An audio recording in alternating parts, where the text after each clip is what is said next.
పిత పుత్ర పవిత్ర ఆత్మనామమున ఆమెన్. క్రీస్తునాథుని యందు ప్రియమైనటువంటి సహోదరి సహోదరులారా, ఈస్టర్ మరుసటి రోజున ఏప్రిల్ 21వ తేదీన మన ప్రియతమ పోప్ ఫ్రాన్సిస్ గారు మరణించినటువంటి సంగతి మనందరికీ తెలిసిందే. పోపు గారు మరణించిన తర్వాత సంతాప దినాలను ప్రకటించారు. ఆయన ఖననం అనంతరం ప్రపంచవ్యాప్తంగా ఉన్నటువంటి కార్డినల్స్ అందరూ కలిసి ఒక కొత్త పోపుని ఎంచుకోబోతూ ఉన్నారు. మరి ఇక్కడ మనకు వచ్చేటువంటి ప్రశ్న, అసలు ఈ కార్డినల్స్ ఎవరు? కార్డినల్స్ అంటే ఎక్కడుంటారు? వీళ్ళందరూ ఎక్కడెక్కడో ఉండి సడన్గా ఆ టైంకే ఎందుకు వస్తారు అనేటువంటి అంశాల గురించి లోతుగా తెలుసుకోబోతున్నాము. అలాగే ఈ ఎన్నికలో వాళ్ళు చేయబోయేటువంటి ప్రధానమైనటువంటి పాత్ర ఏమిటి అనేదాన్ని కూడా మనం లోతుగా ధ్యానించేటువంటి ప్రయత్నం చేద్దాం.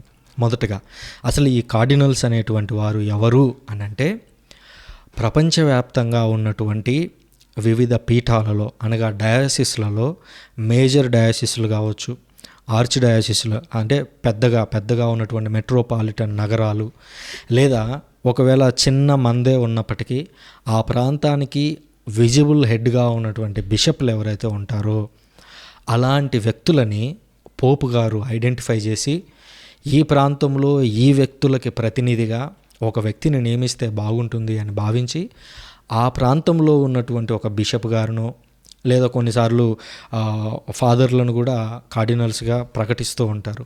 కనుక అలాంటి వ్యక్తులని, ముఖ్యమైనటువంటి వ్యక్తులని పోపు గారు ప్రత్యేకంగా గుర్తించి వాళ్లకు ఇచ్చేటువంటి ఒక అడిషనల్ రెస్పాన్సిబిలిటీయే కార్డినల్ పదవి అని చెప్పొచ్చు.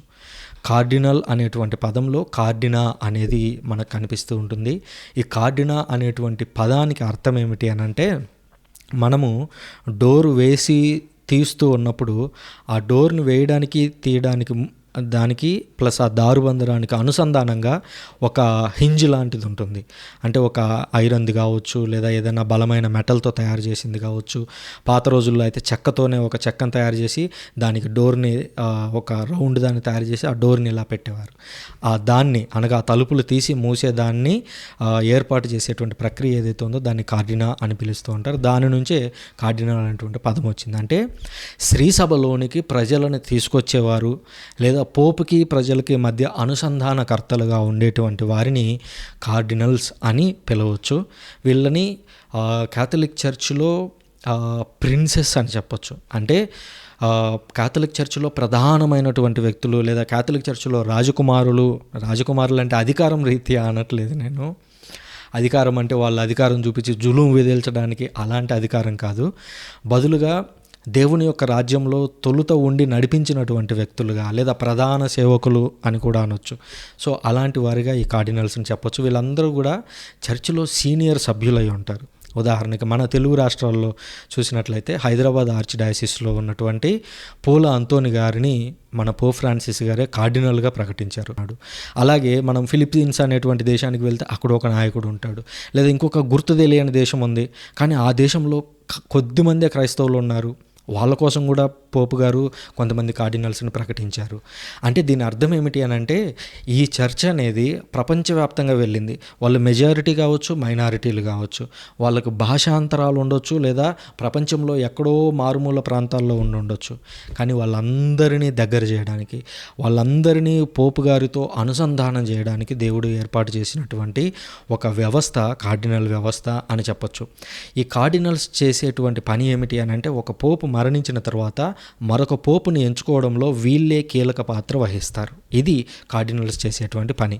అయితే పోపు ఎన్నికలో అందరు కార్డినల్స్ వచ్చి ఓటింగ్ వేయరు. ఓటింగ్ కేవలము కార్డినల్స్లో 80 సంవత్సరాల వయసులోపు ఉన్నటువంటి వారు మాత్రమే ఓటేయడానికి అర్హులు. అంటే నెక్స్ట్ పోపుని ఎంచుకోవాలి అని అంటే కేవలం 80 సంవత్సరాల లోపు ఉన్నటువంటి కార్డినల్స్ మాత్రమే వెళ్ళి ఓటింగ్ వేయడానికి అర్హత అనేది ఉంటుంది అని గుర్తుంచుకోవాలి. వీళ్ళని ప్రత్యేకించి కార్డినల్స్లో ఏమని పిలుస్తారంటే, వీళ్ళని కార్డినల్ ఎలక్టర్స్ అని పిలుస్తారు. అంటే వీళ్ళు బిషప్ని పోపుని ఎంచుకునేటువంటి అధికారం కలిగిన వారు. అంటే 80 సంవత్సరాల లోపు వాళ్ళందరినీ కూడా కార్డినల్ ఎలక్టర్స్ అని పిలుస్తారు. వీళ్ళందరూ కూడా ఓటింగ్ వేయడానికి అధికారం ఉంటుంది. ఇకపోతే వీళ్ళందరూ కూడా ఒక పోపు మరణించిన తర్వాత మరొక పోపుని ఎంచుకోవాల్సి ఉంది కాబట్టి ఒక పోపు మరణించిన తర్వాత అక్కడ ఉన్నటువంటి కమెర్లింగు కావచ్చు, డీన్ కావచ్చు, వాళ్ళు ఈ బిషప్లకి, కార్డినల్స్ అందరికీ సమాచారం ఇచ్చిన తర్వాత కార్డినల్స్ అందరూ వెంటనే ప్రయాణమై రోమ్ నగరానికి వెళ్తారు, వాటికన్కి వెళ్తారు. ఆ వాటికన్లో వీళ్ళు కాన్క్లేవ్లో పాల్గొంటారు. కాన్క్లేవ్లో కొత్త పోపుని ఎంచుకుంటారు.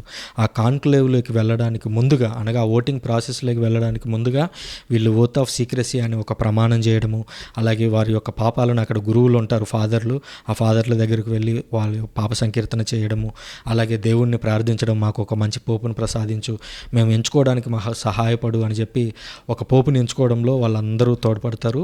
అదేవిధంగా ఒక పోపు ఎన్నికైన తర్వాత, ఎన్నికయ్యేది ఎవరంటే సాధారణంగా 99% ఎవరు ఉంటారు అని అంటే కార్డినల్స్లోనే ఒక వ్యక్తి పోపుగా ఎంచుకోబడతారు. ఎందుకనంటే వాళ్ళు ప్రపంచవ్యాప్తంగా ఉన్నారు, ప్లస్ అడ్మినిస్ట్రేషన్ తెలుసు, ఆల్రెడీ ప్రజాసేవలో ఉన్నారు, ఆధ్యాత్మిక విషయంలో వాళ్ళు బాగా ముందున్నారు కాబట్టి సాధారణంగా కార్డినల్స్లోనే పోపుగా ఎంచుకోబడతారు. అయితే క్యాథలిక్ చర్చిలో ఉన్నటువంటి ప్రతి మగవారు కూడా పోప్ స్థానానికి అర్హులే. కాకపోతే ఎప్పుడు కూడా దాదాపు 99 అనొచ్చు లేదా 100 అనొచ్చు, దాదాపు 100% కార్డినల్స్లోనే పోపు ఎన్నిక అనేది జరుగుతూ ఉంటుంది. అంటే ఒక 100 మంది లోపలికి వెళ్ళారు ఓటింగ్ వేయడానికి అని అంటే వారిలోనే ఒకరు పోపుగా ఎంచుకోబడతారు.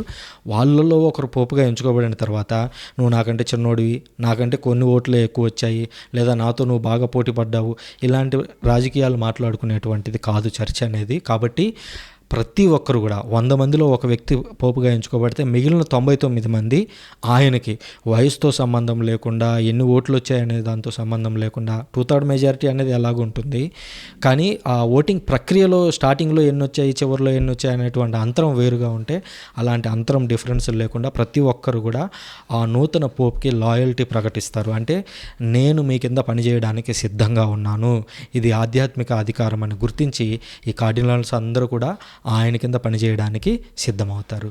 ఇది కార్డినల్స్ చేసేటువంటి పని. ఈ విధంగా వాళ్ళు కొత్త పోపుని ఎంచుకుంటారు. కనుక కార్డినల్స్ అందరూ ఒక మంచి పోపుని ఎంచుకోవాలని, కార్డినల్స్ యొక్క హృదయాలు దేవునితో అనుసంధానం అయ్యి దేవుడు వాళ్ళని ఆ కాన్క్లేవ్ అంతటిలో కూడా తోడుగా ఉండి నడిపించాలని కార్డినల్స్ కోసం ప్రత్యేకంగా ఒక పరలోక జపం, ఒక మంగళవార్త జపం చెప్పి ముగిద్దాం. పరలోకమందుండెడు మా యొక్క తండ్రి, మీ నామం పూజింపబడును గాక, మీ రాజ్యం వచ్చును గాక, మీ చిత్తం పరలోకమందు నెరవేరినట్లు భూలోకమందు నెరవేరును గాక.